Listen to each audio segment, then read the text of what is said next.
welcome to Tiger Garage. So another project here today. This is a 2018 or 2019 na Mazda 3. It's not the newest model, pero na-set up ni client. So naka-body kit siya, naka-mugs, naka-tires. So anong problema ni client?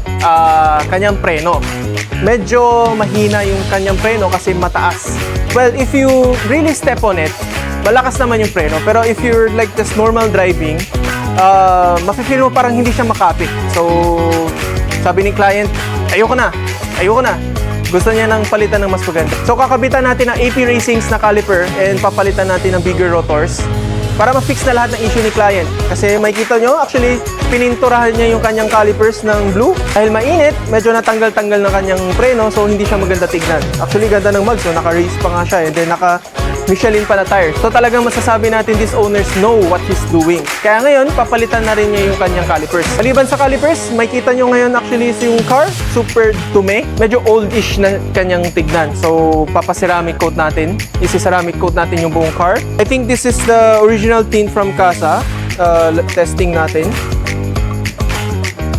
Actually, hindi pangit yung kanyang heat rejection. It's like 80+%.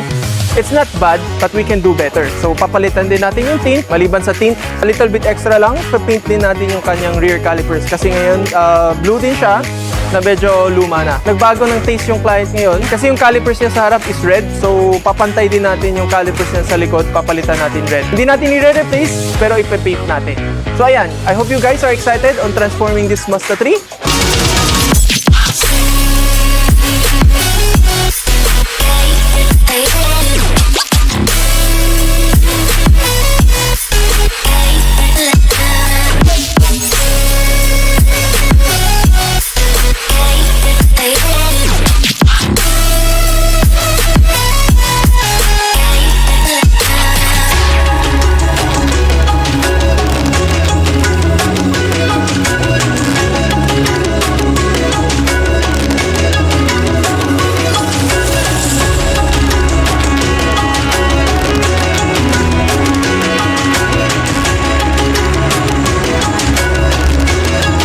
So thank you guys for joining us in this journey. Wait till you see. Let's go!